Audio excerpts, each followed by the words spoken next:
ফ্ল্যাটের সামনে flat number 7 বেলাদে মানে নেম প্লেট লেখা সেই বাড়ির সামনে দাঁড়িয়ে আমরা আজকে কথা বলছি।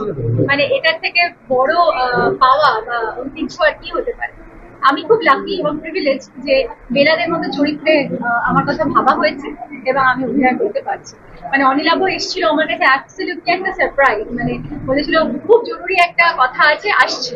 তো ফোন করে অ্যাপয়েন্টমেন্ট করে এসেছিল এবং শর্মিষ্ঠা ওর ওয়াইফের সঙ্গে অনেক চ্যানেলে আমরা কাজ করেছি একসাথে। বললো তোমার বর তোমায় খুঁজছে, খুব জরুরি দরকার আছে। তো সেই জরুরি দরকারটা কি এটা সেটা জানলাম না এবং আমি ভীষণ খুশি হয়েছিলাম যখন শুনেছিলাম। তারপরে আমরা স্ক্রিপ্ট নিয়ে কিছু কথা বলেছিলাম, তারপরে স্ক্রিপ্টে কিছু ছিল। তারপরে অনিলাভ বললো যে বেলা করতেই হবে এবং আমরা তোমার সব রকম সহযোগিতা করতে কাজটা করার জন্য।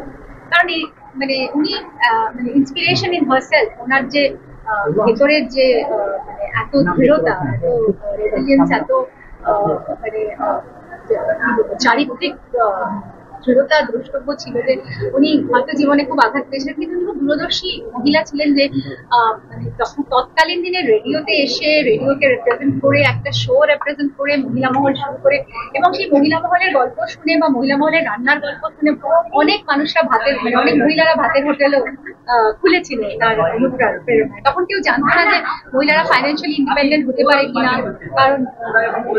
কারণ তাদের মতে মানে তারা সবসময় কাউকে অবলম্বন করে বেঁচেছে, কিন্তু নিজেকে যে নিজে অবলম্বন করে বাঁচা যায় এবং ফাইন্যান্সিয়ালি ইন্ডিপেন্ডেন্ট হওয়া যায় ফাইন্যান্সিয়ালি, আর নিজের যে একটা নিজের গন্ডি তৈরি করা যায়, সেটা বেলাদেই বোধহয় পথপ্রদর্শক। উনি কিন্তু ইন্সপিরেশন না, আমি বলবো উনি পথপ্রদর্শক। এবং কত মেয়ের জীবন বোধহয় উনি বদলেছেন, কত কত কত মেয়েরা তার দ্বারা অনুপ্রাণিত হয়ে জীবনকে নতুন ভাবে দেখেছে। তো আজকের এই দুপুরটা আমার জন্য খুব স্পেশাল যে বেলাদের বাড়ির সামনে বাড়িতে এসে আমরা আজকে পোস্টারটা লঞ্চ করলাম, আমাদের প্রথম বেলার পোস্টার। এবং আমি মনে করি যে এই পোস্টারের মধ্যেই বেলার গল্প দেওয়া আছে, কানে হেডফোন এবং অবশ্যই রেডিওকে নতুন ভাবে আবিষ্কার করা। আমার মনে হচ্ছে যে ওনার বারান্দাতে গিয়ে ওনার আয়নার সামনে দাঁড়িয়ে দরজার সামনে দাঁড়িয়ে বলতে পারবো না, মানে গায়ে কিরকম কাটা দিচ্ছে। তো ওনার পরিবারের কিছু মানুষদের সাথে দেখা হলো। তো এই যে নর্থ ক্যালকাটাতে এরকম একটা বাড়ি এখনো দাঁড়িয়ে আছে বেলাদের নামে, এটা আমাদের কাছে পরম পাওয়া। আশা করবো এই ছবিটা, আমি অনেক ধরনের কাজ এখন করছি যেগুলো দর্শকের মনোগ্রাহী হচ্ছে, পুরাতন মানুষকে ভীষণ ভালো লেগেছে। এবং কিছুদিন আগে দত্তা করেছিলাম, দত্তা চরিত্রটাও খুব দৃঢ় একটা চরিত্র এবং